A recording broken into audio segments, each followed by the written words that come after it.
Good day. Welcome to Natural Health Dialogue. And we are in week 3 of February. And this is the week where we cover what are called simples. And naturopathic Dr. Kim Anderson is going to take a deep dive with us into a particular simple this week called ginger. You may have experienced that in maybe a Chinese food dish or something like that. But Dr. Anderson, what are the other benefits of ginger?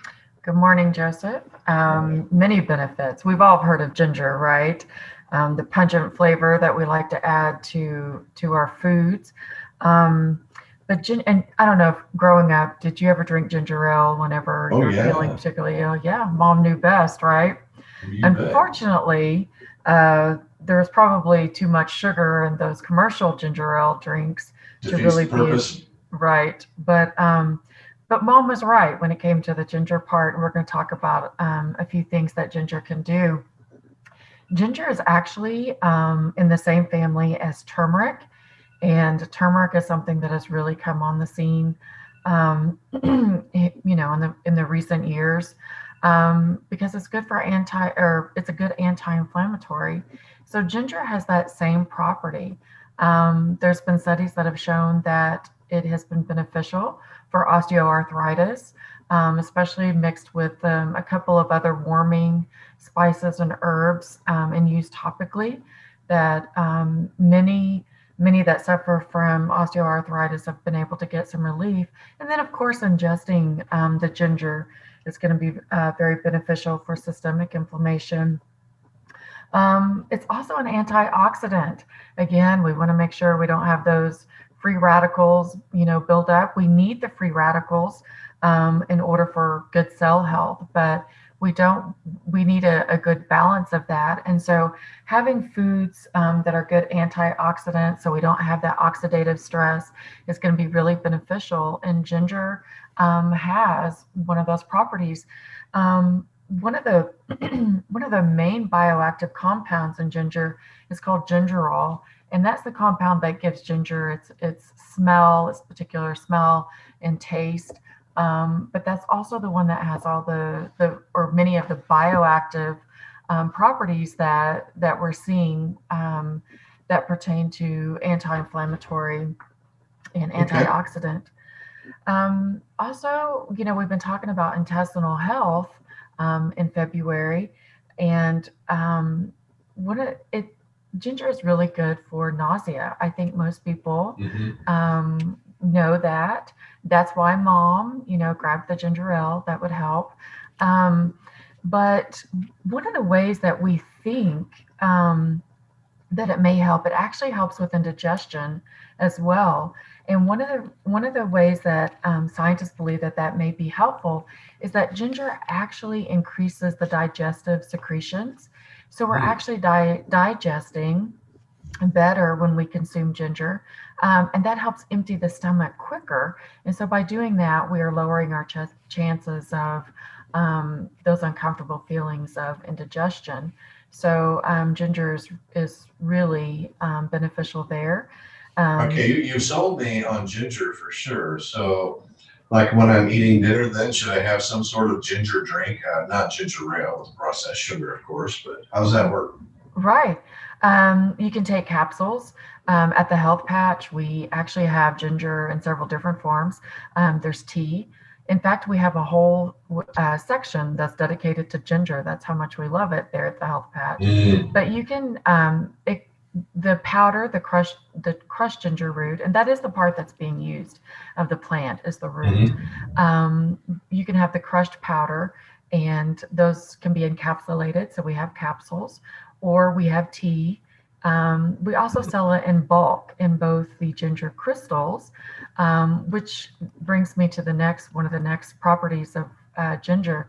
Um, Sometimes I will just take one of the crystals, and because of the properties, it really helps with congestion. It really opens up um, nasal congestion. So I like it for that as well. So drinking a tea after dinner would be beneficial, or just Mm. taking a couple of capsules. Also taking some capsules, it has been known to help with motion sickness. You know, Right. many over-the-counter medications for motion sickness will make you drowsy.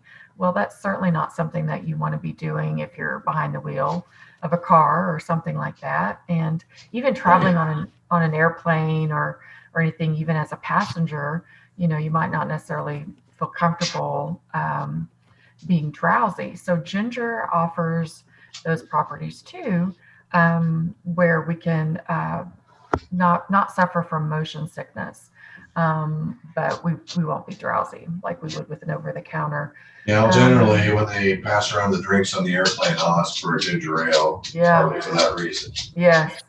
Or in my blog this month, I included a recipe for ginger ale, so it doesn't have refined sugar in it. So that might be an option for you. I don't know if you can carry that on the plane, though. Could you? Can you carry that on the plane? Not likely. So what you can do when you're traveling is just get you some capsules and take some before a flight, or even traveling by car. Just take a few capsules with you. And then of course some tea bags you could take with you. And once you arrive wherever you're going to be, you can make a tea and help with that as well. And then we talked about that it has the antacid properties. It also has. Now I went on an anti-rampage here on my blog today, or this month. Sorry.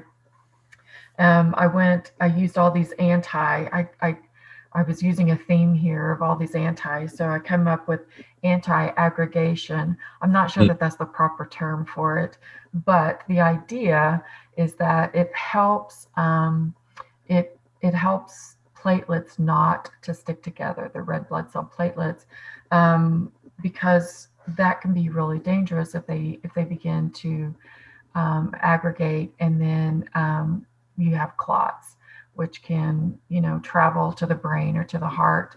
And so those can be very, very dangerous.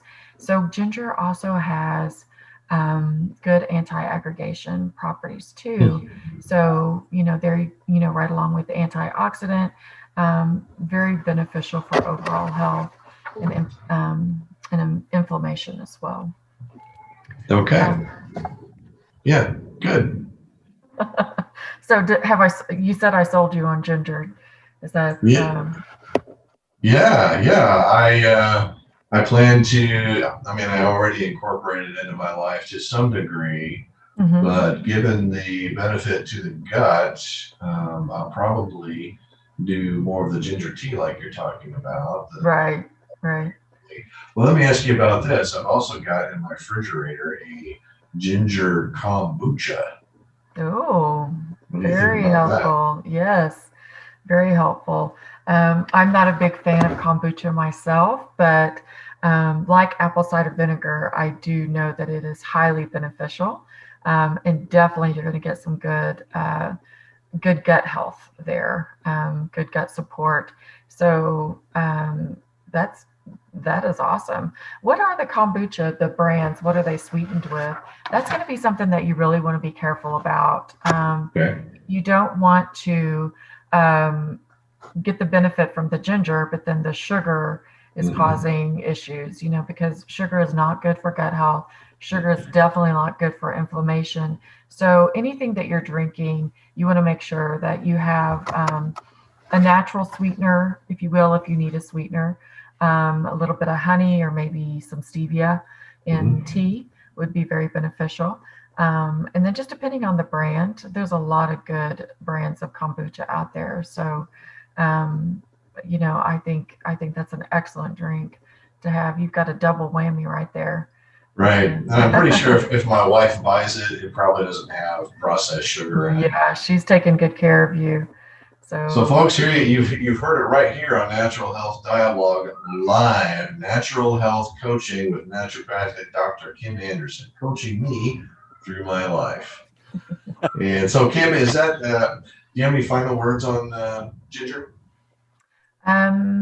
Go to our blog at the Health Patch, and there's a recipe.